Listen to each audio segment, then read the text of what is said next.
Infinite love, beautiful people, and welcome back to a new video. Today, let us inquire how to develop the skill of observation. Why do you need and how to observe free from your own conclusions, free from your own knowledge, and to see that what really is. Let us dive deep in this art of looking.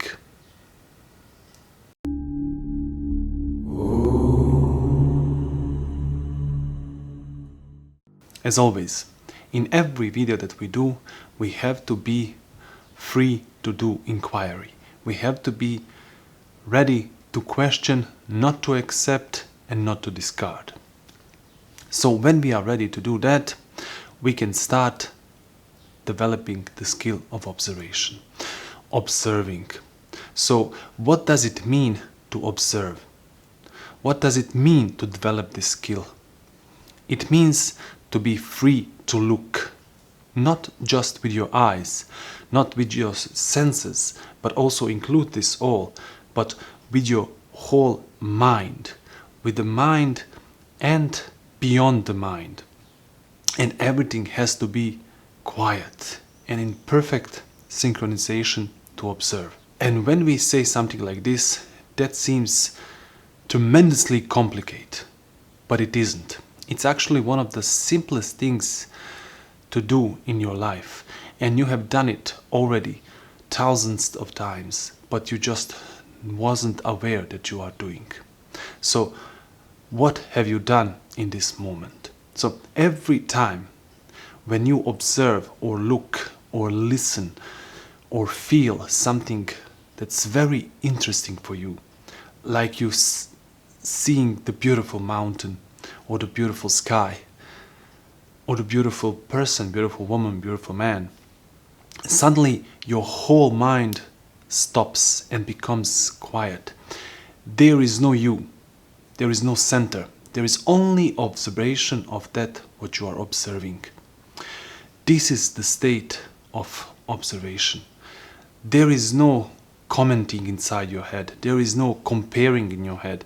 For the brief moment, for a few seconds, you are just completely observing. And you are doing it daily, sometimes by listening your favorite music, sometimes by just being aware that you exist. Sometimes it comes when you least expect. But what is the main problem that stops all of this and returns you back to a place of thinking? It is our mind that is constantly restless, that we are constantly thinking. All of this happens because our brain has collected tremendous amounts of knowledge, and all of this knowledge is stored inside of our brain, and this knowledge we use to predict what will happen tomorrow. Because of that, we are constantly thinking. Bear in mind, thinking has its own use in our life. That is in scientific world, that is when you are doing a job, when you need to prepare a plan, and it is all right to think. Don't judge, don't separate yourself from anything. But you have to know that constantly thinking about anyone or anything creates images, and these images that you have about person, about plant, about animal, about world are preventing you to see and observe. So what do I mean that the picture prevents you to observe? Let's take for example a beautiful flower. You are walking down the meadow and you see a beautiful red flower.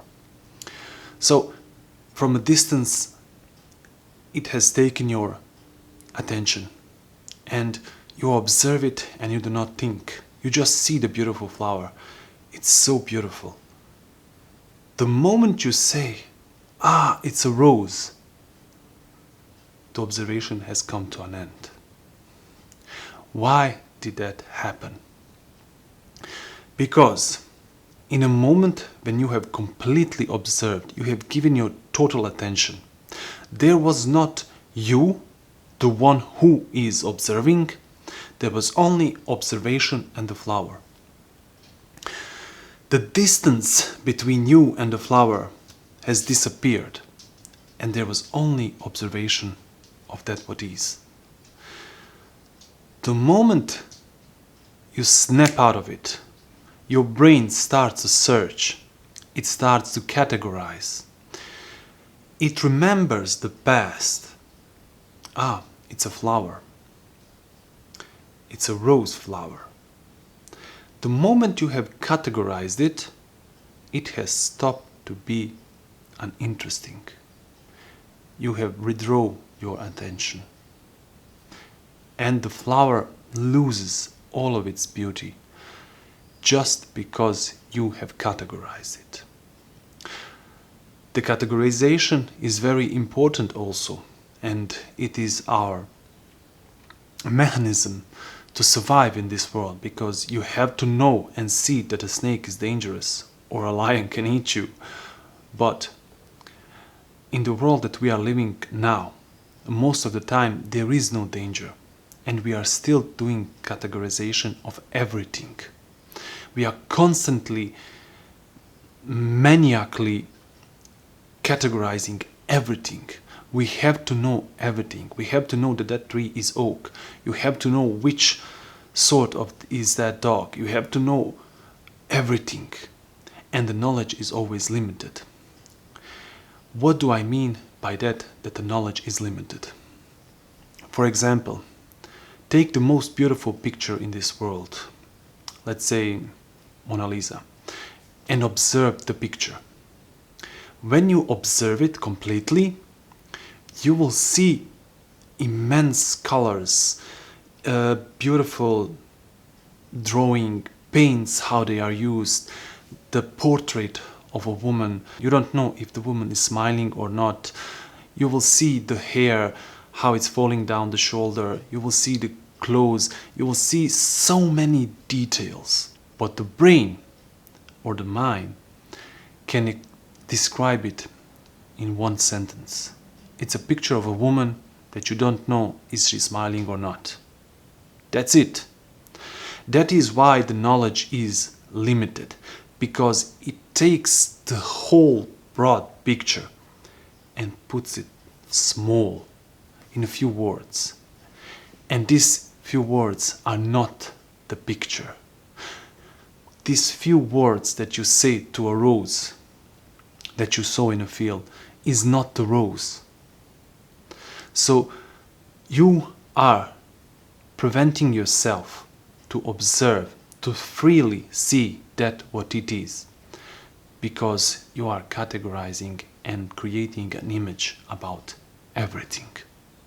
So next time when you walk down the meadow or in a mountain or walking by the river or walking through your city, do not categorize anything. Observe it like you first time see it in your life. Don't comment on it. Don't try to categorize it. If you have walked your street for thousands of times, try walking to the street like you have seen it, like you are doing it for the first time in your life, like this is the first day of your life in this street, and you are walking down the street and you observe. See how many new things you will see. Everything will seem so differently because it is differently. Everything constantly changes. Nothing is the same. But our brain just narrows everything down and says, I know this. I saw this so many times. It is the same street. I don't have to even look at it. I will take my phone and see what's there interesting. So please observe for yourself. Try this. This is not a technique. This is not a teaching. This is something for you to test for yourself. This is a way of living. Different way of living. Because the whole human mankind is going in one direction. The direction of a thought.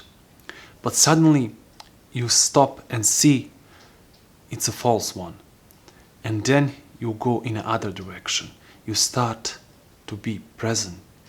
Your mind becomes quiet and you see that what really is. Not the illusion inside of your head, not the image in your head, but that what actually is. And that what actually is so immense, so beautiful, so full of love and compassion that you cannot describe it.